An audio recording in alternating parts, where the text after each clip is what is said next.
Hello प्यारे दोस्तों, स्वागत है आपका इंटरव्यू क्लासेस में। बात करेंगे कक्षा 10 की सामाजिक विज्ञान की जो चारों किताबें हैं उनमें से समकालीन भारत भाग 2 भूगोल की जो बुक है उसके पहले चैप्टर के मोस्ट इम्पोर्टेंट क्वेश्चंस। पहला चैप्टर है अपना संसाधन एवं विकास। इस प्रकार से चारों जो किताबें हैं उनके सभी चैप्टर के जितने भी बहुत ही बेहतरीन क्वेश्चन जो एग्जाम्स में बार बार पूछे जाते हैं, चाहे आपके बहुवैकल्पिक प्रश्न हो, चाहे खाली जगह वाले हो, 1 नंबर वाले हो, 2 नंबर वाले हो, 3 या 4 नंबर वाले, जितने भी मोस्ट इंपॉर्टेंट क्वेश्चन है हर चैप्टर के चारों जो आपकी बुक्स हैं उनके डिस्कस किए जाएंगे। आपको इस प्रकार का सोल्यूशन अगर साइंस में चाहिए तो भी कमेंट सेक्शन में लिख दीजिएगा। मैथ्स में आपको ऐसा सोल्यूशन चाहिए जिसमें आपके कौन से एमसीक्यूज कैसे आएंगे, फिल इन द ब्लैंक्स कैसे आएगा, छोटे बड़े क्वेश्चन किस प्रकार से पूछे जाएंगे, वो भी आपको यहाँ पर मिलेंगे। और इंग्लिश का लगभग कंप्लीट सिलेबस है वो अपलोड कर दिया गया है। कुछ चैप्टर है उनके मोस्ट इंपॉर्टेंट क्वेश्चन बाकी है वो भी मिल जाएंगे। बाकी ग्रामर का पोर्शन सब अपलोडेड है, ठीक है। और संस्कृत और हिंदी का भी प्रयास किया जाएगा, ठीक है ना। तो इस चैनल पे आपको हर चीज़ मिलेगी। तो नए हो तो चैनल को सब्सक्राइब ज़रूर करें और दोस्तों के साथ शेयर करना नहीं भूलें। चलिए स्टार्ट करते हैं अपने पहले प्रश्न के साथ। पहला प्रश्न है अपना, निम्नलिखित में से कौन सा अजैव संसाधन है। ध्यान रखिएगा आपके एसएसटी का जो पेपर है वो अपलोड किया हुआ है और ऐसे पेपर प्रैक्टिस के लिए आपको खूब सारे मिलेंगे, तो चैनल पे बने रहिएगा, ठीक है। पहला प्रश्न पूछा कि निम्नलिखित में से कौन सा अजैव संसाधन है। तो ऑप्शन देखिए, पहला है मनुष्य, मत्स्य जीवन, चट्टाने या प्राणी जगत। तो देखिए अजैव बोला है मतलब जिसमें जीवन नहीं हो तो चट्टान है, ठीक है ना। बाकी मनुष्य, मत्स्य और प्राणी जगत है ये सभी जैव संसाधन है, ठीक है। तो ऑप्शन कौन सा करेक्ट हो जाएगा अपना ग। अगला देखिए, निम्नलिखित में से किस प्राकृतिक संसाधन का भंडार सीमित है। सीमित मतलब जो खत्म हो सकता है किसी टाइम पीरियड के बाद। तो कौन सा, खनिज तेल ये सीमित है, बाकी सौर ऊर्जा, पवन ऊर्जा, जलीय ऊर्जा ये असीमित भंडार है इनके। अगला देखिए, अवनलिका अपरदन मृदा को बनाता है, क्या बनाता है। कृषि के लिए अनुपयुक्त या कृषि के लिए उपयुक्त या चारागाह के लिए उपयुक्त या वनों के लिए उपयुक्त। तो हम कहेंगे ये ऑप्शन ख करेक्ट होगा। किसके लिए, कृषि के लिए उपयुक्त बनाता है। नेक्स्ट प्रश्न देखते हैं अपना। नेक्स्ट है, निम्नलिखित में से कौन सा कारक भूमि उपयोग का भौतिक कारक नहीं है। कौन सा है जो भौतिक कारक नहीं है। तो देखिए भूमि की ढाल, मृदा आवरण की स्थिति, अपवाह या जनसंख्या। तो ऑप्शन कौन सा घ करेक्ट होगा, जनसंख्या। अगला देखिए, शैल और धातुएं किस प्रकार के संसाधन है। तो शैल और धातुएं दोनों किस प्रकार के संसाधन है। तो हम कहेंगे ये अजैव संसाधन है। कैसे है, क अजैव संसाधन है शैल और धातुएं। बाकी जैविक नहीं है ये, निजी भी किसी के नहीं है, नवीकरणीय ये अगर धातुएं वगैरह खत्म हो जाए तो नया इनको नहीं बनाया जा सकता। तो ऑप्शन कौन सा करेक्ट होगा अपना क, ठीक है। अगला देखते हैं, उत्पत्ति के आधार पर, हमसे पूछा उत्पत्ति के आधार पर संसाधनों का वर्गीकरण है, कैसा है। तो हम जानते हैं ये कैसा है, जैविक और अजैविक उत्पत्ति के आधार पे है, ठीक है ना। ध्यान रखिएगा। अगला प्रश्न देखते हैं, सातवां, संसाधन जो एक क्षेत्र में पाए जाते हैं लेकिन उनका उपयोग नहीं होता वो क्या कहलाते हैं। तो उन्हें कहते हैं हम संभाव्य संसाधन। क्या कहते हैं, संभाव्य संसाधन। ऑप्शन ख करेक्ट होगा। नेक्स्ट क्वेश्चन देखते हैं, क्वेश्चन नंबर 8, प्रथम अंतर्राष्ट्रीय पृथ्वी सम्मेलन किस वर्ष आयोजित हुआ। तो कौन से वर्ष आयोजित हुआ था। तो कहेंगे 1992 में, क ऑप्शन करेक्ट हो जाएगा अपना।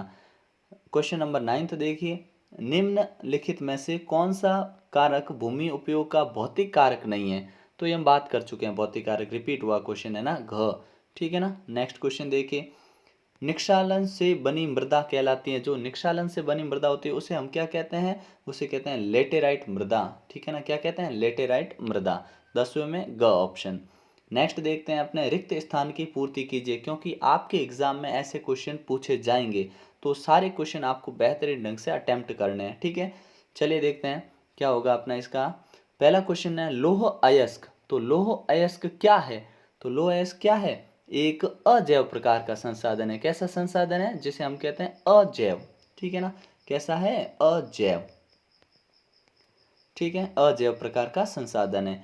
देश के कुल कितने प्रतिशत, देश का कुल प्रतिशत जो 27% है भूभाग क्षेत्र है। कैसा क्षेत्र है ये, तो ये हम कहेंगे क्षेत्र कैसा अपना पठारी क्षेत्र है, पठार। कैसा क्षेत्र है? पठार वाला क्षेत्र है या पठारी क्षेत्र है। ठीक है। नेक्स्ट प्रश्न है, संपूर्ण उत्तरी मैदान जो बने हुए हैं अपने उत्तरी मैदान, उसमें मृदा से बने हैं। किस मृदा से बने हैं? लेटेराइट या फिर जलोढ़। तो कौन सी मृदा है यहाँ पे? जलोढ़ मृदा। कौन सी है? जलोढ़। ठीक है ना। अगला देखिए, वे संसाधन जो निर्जीव वस्तुओं से बने हैं, निर्जीव वस्तुओं से बने होते हैं ना, उन्हें हम कहते हैं अजैव। क्या कहते हैं? अजैव।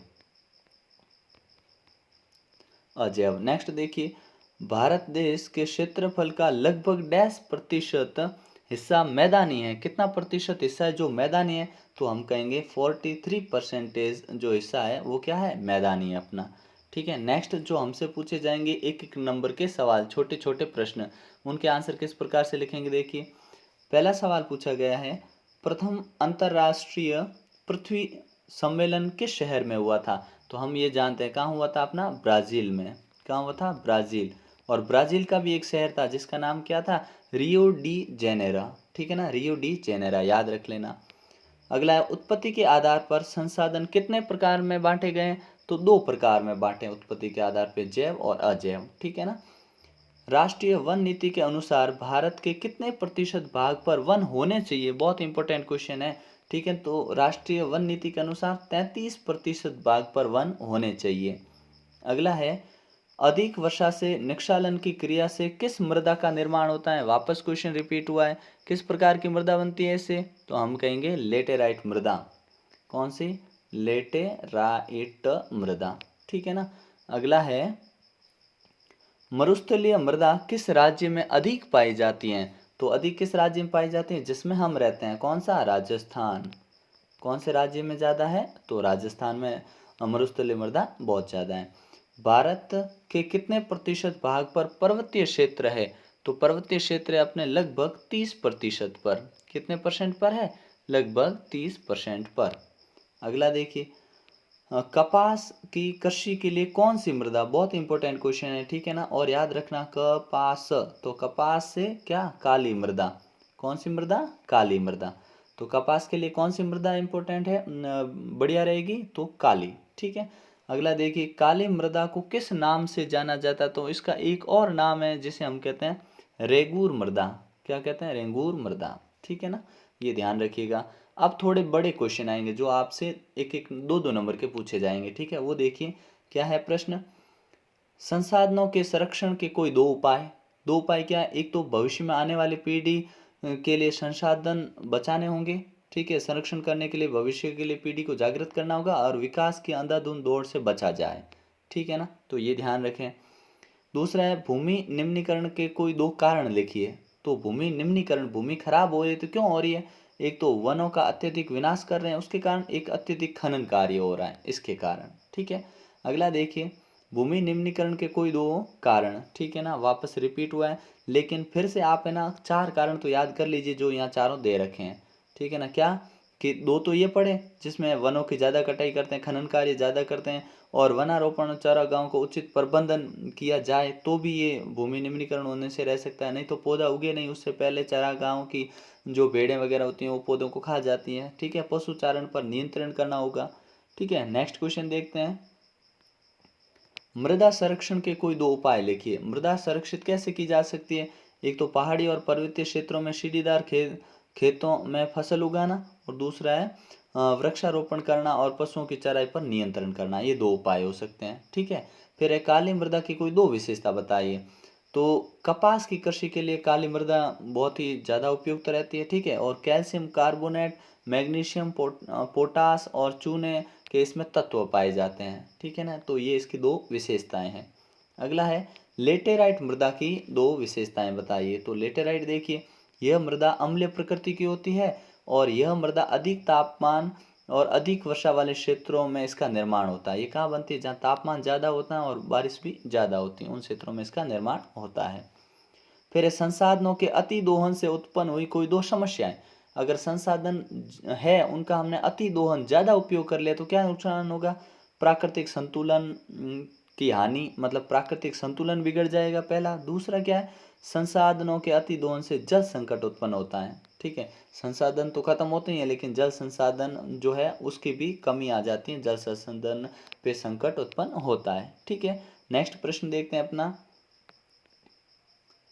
सतत पोषणीय विकास से क्या आशय है? तो पर्यावरण को बिना नुकसान पहुंचाए और वर्तमान विकास की प्रक्रिया भविष्य पीढ़ी की आवश्यकताओं की अवहेलना न करते हुए कोई विकास किया जाता है, उसे कहते हैं सतत पोषणीय विकास। सीधे शब्दों में बोलें तो ऐसा विकास जो पर्यावरण को नुकसान नहीं पहुंचाए और आने वाली पीढ़ी के लिए जो संसाधन है उनका नुकसान नहीं करते हुए किया जाए, उसी को क्या कहते हैं हम? सतत पोषणीय विकास। अगला है, मृदा अपरदन से क्या तात्पर्य है? तो मृदा बहते हुए जल या पवन हिमानी द्वारा मृदा के कटाव और उसके बहाव की प्रक्रिया को ही हम क्या कहते हैं? मृदा अपरदन। मृदा चाहे पानी से, हवा से, जिससे भी बहकर जा रही है उसे हम कहते हैं मृदा अपरदन। ठीक है, नेक्स्ट प्रश्न है अपना, समोच्च जुताई किसे कहते हैं? तो ढाल वाली भूमि पर समोच्च रेखाओं के समांतर हल चलाने से ढाल के साथ जल बहाव की गति घटती है, इसे समोच्च जुताई कहा जाता है। ठीक है, ये आपके 2 नंबर के क्वेश्चन होंगे। अब आपके 3 और 4 नंबर के क्वेश्चन किस प्रकार से इस चैप्टर से बन सकते हैं वो देखिए, जो कि मोस्ट इंपॉर्टेंट क्वेश्चन है, ध्यान रखिएगा। ठीक है, देखिए, नवीकरणीय योग्य और अनवीकरण योग्य संसाधन को स्पष्ट कीजिए। तो नवीकरणीय संसाधन क्या होते हैं? वे संसाधन जिन्हें भौतिक, रासायनिक, यांत्रिक प्रक्रियाओं द्वारा नवीकृत या पुनः उत्पन्न किया जा सकता है। चाहे आप कुछ भी करिए, अगर चाहे रासायनिक प्रक्रिया अपनाओ चाहे भौतिक प्रक्रिया अपनाओ, अगर उन्हें हम वापस बना सकते हैं तो उसको बोलेंगे हम नवीकरणीय। ठीक है ना, जैसे नवीकरणीय योग्य होते हैं, इनकी पूर्ति की जा सकती है, जैसे सौर, पवन ऊर्जा, जल ऊर्जा, वन, वन्य जीवन। ठीक है ना, अगर वन खत्म हो जाए तो इनको वापस लगाना संभव है, इनकी संरक्षण किया जा सकता है, वन्य जीव वापस आ सकते हैं। ठीक है, लेकिन अनवीकरणीय संसाधन क्या होते हैं? इन संसाधनों का विकास एक लंबे वैज्ञानिक अंतराल में होता है। कहने का मतलब ये कोई 1-2 साल या 10-15 साल में होने वाली चीज नहीं है। खनिज और जीवाश्म इस प्रकार के संसाधनों के उदाहरण हैं। इनमें बनने में लाखों वर्ष लग जाते हैं, और कुछ संसाधन और कुछ धातुएं ऐसे हैं जो पुनः चक्रीय, किंतु कुछ संसाधन ऐसे जो जीवाश्म ईंधन अचक्रीय होते हैं, मतलब उनका एक बार खत्म हो गए तो वापस उनको हम हासिल नहीं कर सकते। ठीक है ना, ये ध्यान रखिएगा, दोनों में अंतर। ठीक है, नेक्स्ट देखिए, लेटेराइट मृदा की कोई 4 विशेषताएं लिखिए। तो पहले अभी हमने 2 पढ़ी थी, क्या कि ए अम्लीय प्रकृति होती है। ठीक है, अधिक तापमान और अधिक वर्षा वाले क्षेत्रों में इसका निर्माण होता है, और अधिक वर्षा से निक्षालन का परिणाम है कि ह्यूमस की मात्रा कम पाई जाती है। और लास्ट है कि महाराष्ट्र के पश्चिमी घाट क्षेत्र, उड़ीसा, पश्चिम बंगाल के कुछ भागों में यह पाई जाती हैं। ये इसकी 4 विशेषताएं। मरुस्थलीय मृदा पूछ लेता हूँ, जो कि राजस्थान में सर्वाधिक पाई जाती है। तो इस मृदा का रंग लाल भूरा होता है, रेतीली और लवणीय होती है। शुष्क जलवायु के कारण जल वाष्पन की क्रिया सबसे अधिक यहाँ पे होती है, और राजस्थान के पश्चिमी भागों में यह मृदा अधिक पाई जाती है।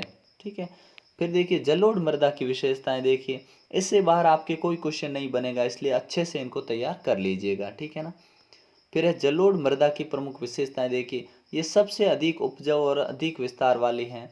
ठीक है, यह मृदा देश के उत्तरी मैदानों और तटीय प्रदेशों में पाई जाती है।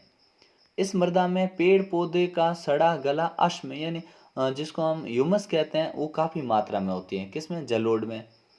चूना का अंश भी जलोढ़ मृदा में काफ़ी मिलता है, चूने का अंश भी इसमें बहुत मिलता है। और पुरानी जलोढ़ मृदा से बने क्षेत्र को बांगर तथा नई जलोढ़ मृदा से बने क्षेत्र को खादर कहते हैं।